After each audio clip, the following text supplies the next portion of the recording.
The last topic I want to cover today is some fun uses for the Raspberry Pi and future uses of IoT devices like the Pi in cybersecurity.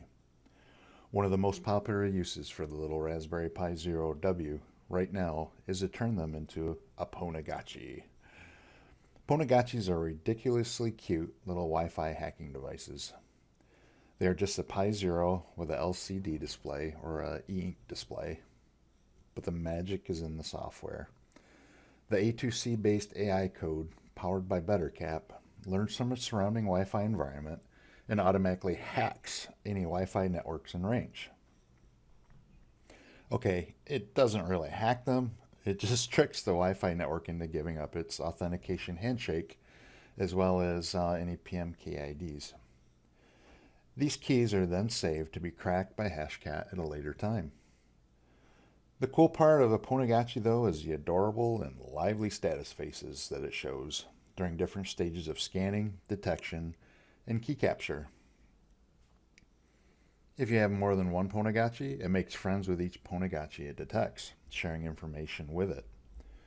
New cybersecurity students love these things, and they are a great tool to learn about Wi-Fi security. Cute interface aside, they are running BetterCap in the background, which is a very good Wi-Fi scanning and attack tool.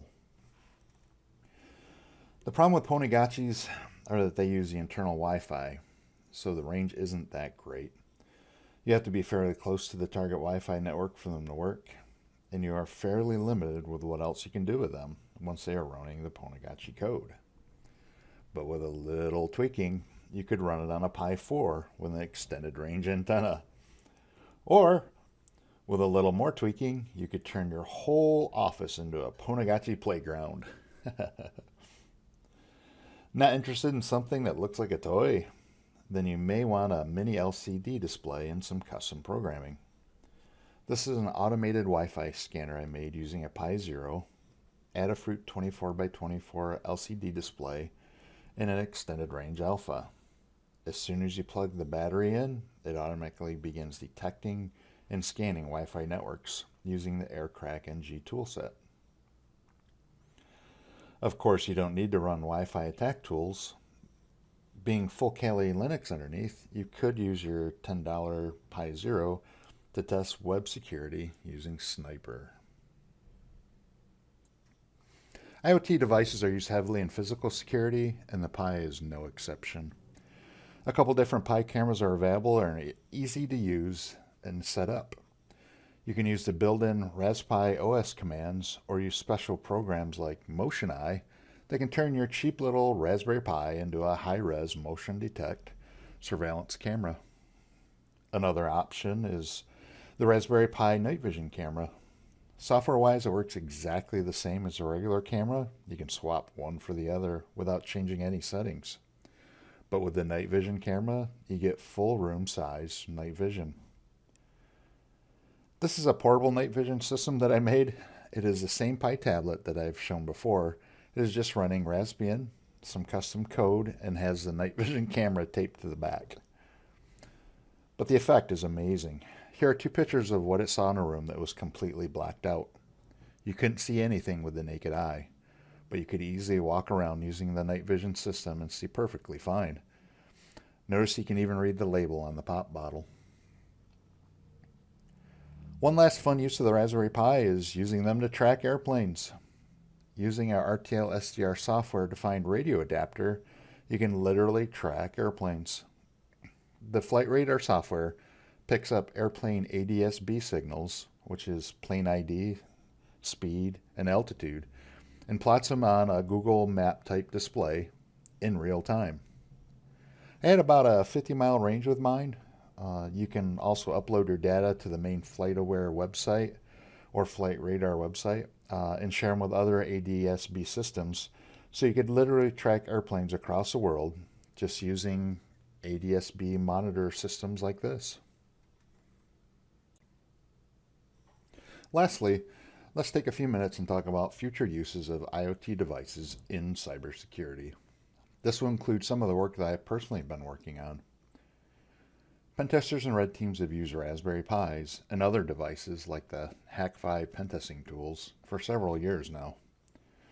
Hopefully I've shown it is very easy to take a Raspberry Pi and use it as a device like a Dropbox. But what's next? What does next generation smart IoT offensive security devices look like? What would they be like? Sensors and sensor input have revolutionized maker boards, robotics, and the IoT world. It will do the exact same for next generation drop boxes.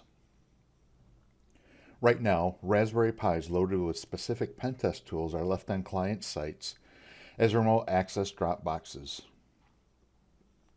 They usually connect back to the security testing team through cellular, internet access, or Wi-Fi. Once they are connected to the target network or a network-connected device, they are left to run until they are picked up at the end of the pen test, or until they're discovered. But imagine a Dropbox with more intelligence. Imagine if they only ran when someone was in the room, or when the room was empty, or when the office lights are on or off. What if they only ran when someone was within a few feet of the device, or they turned off for the same reason? Or turned on a remote access microphone under the same situations. Maybe the device is to be used on a vehicle or a ship and only turn on when the device is in motion, tracking GPS. It only turns on when the device is at a certain location, possibly giving hackers remote access options inside a secured facility. Better yet, what if the device lay dormant, just waiting and watching until one specific person enters a room, or a group of specific people, maybe those with admin access or access to sensitive data. When the device has correctly ID'd the targets through facial recognition, imagine if it ran specific exploit payloads or scanners when that person was in the room, or those people. All the above and more are possible right now, and the capabilities and stealth options will only increase as time goes on. This is a proof of concept example of a smart Dropbox that could run scans only when someone is in the room or when they get within a certain distance from the device.